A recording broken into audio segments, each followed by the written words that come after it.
A steal is credited to a player that legally takes the ball away from an opponent, intercepts a pass, or otherwise obtains possession of the ball following an opponent's turnover, provided the ball has remained in bounds and the clock is not stopped. If a player deflects a pass or dribble and controls his deflection either away from an opponent or towards a teammate resulting in eventual possession for the defense, the player causing the deflection is credited with the steal. On this play, number 11 in blue, Monte Morris, is credited with the steal, since he deflected the pass in a controlled manner away from the opponent, even though Morris did not control the ball. Peace and blessings. Welcome to GOAT James Kingdom. In light of all of the new information about Michael Jordan's 1988 season by Tom Haberstroh and Yahoo Sports, we have a lot of Zesty Jeffreys asking for proof about Michael Jordan's 1988 season and the games. Now, you clearly see the NBA told us exactly what a steal is and what constitutes as a steal. So what we will do is actually go look at one of the games that Haberstroh looked at, which is right here available on YouTube, and let's see how many steals Michael Jordan has. Dennis Johnson off the circle to the right, holding on Jordan. Swings it left to Bird. Bird, a return feed into McHale. The Bulls dig it out. Michael Jordan, the steal. Right is Ainge. Dennis Johnson holding wide right. Gets it to Bird. Foul on his inside pass. Tipped away. Jordan steals it.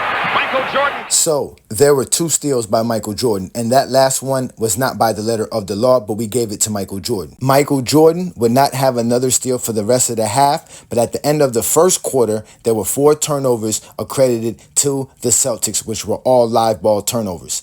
At halftime, the Boston Celtics were accredited of having 12 turnovers, 9 live ball turnovers. The reason we know they're live ball turnovers, because at the beginning of the third quarter, they said the Chicago Bulls had 9 steals. And these were the same exact numbers that we had in our box score when we were watching the film. But let's watch some more of the game to see the other Michael Jordan steals. Back up 17 again. Bird with it off to the right, dumps it into Parrish, low right against Corsi. Parrish dribbled the ball away. Jordan the steal. Bulls out on the break. But now Ainge real quick back in. Checked by Vincent, wide left, and it goes to McHale against Oakley, and the ball loose to Jordan.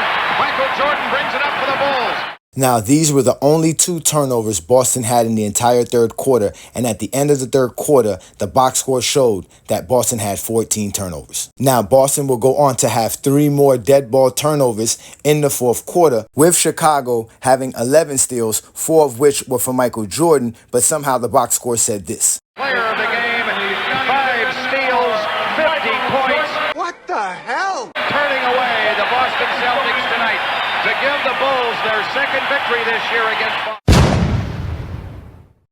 Now, we don't know about you guys, but we did not see a 5th steal for Michael Jordan at all. So where did the box score come up with 12 steals for Chicago? And actually, where did they come up with the 16 turnovers for Boston? Because the Celtics had 6 dead ball turnovers in this game.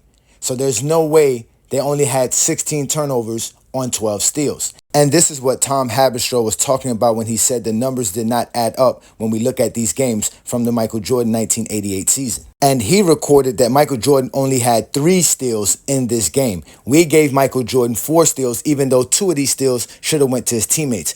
And there were no other plays where we can say Michael Jordan was involved in that would constitute as a steal unless it's this play right here. Bulls up 13, 38 seconds left. Here's Jordan, the steal. Lohaus gets the loose ball, though. Bird's 15-footer. Rim's no good. Rebound, Lohaus. His follow, no, but a foul. Now, that's the only other play Michael Jordan was involved in that we can say that he can get a credit for a steal, even though the rule book states it wouldn't be a steal because Chicago never gained possession of the actual ball. And a deflection is not a steal. The defense actually has to possess the deflection for it to be considered a steal. So this should not be recorded as a steal in the record books because earlier in the game, this play happened and it wasn't recorded as one. The other way. Here goes 3-2. Yeah, Ainge spotted up. Now Johnson has it right of the lane. And Paxson steals the ball from him. Boston a re-steal. Right corner shot by Larry Bird.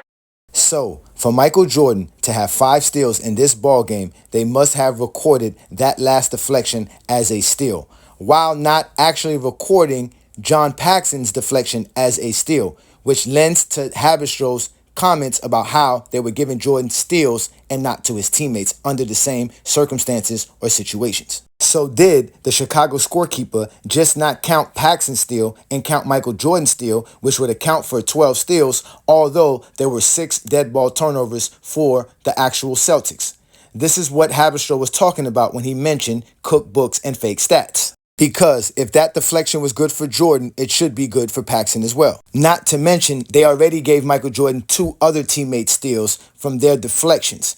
So in reality, the Chicago Bulls should have 13 steals and the Boston Celtics should have 19 turnovers for Jordan to have his 5 steals.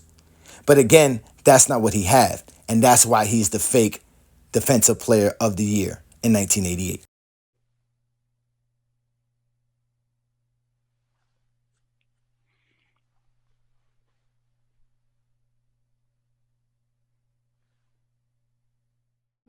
No way. Not this time. We created it. Not this time. No, not this time. It's totally made up. Pure fiction. It's fiction. It's fiction.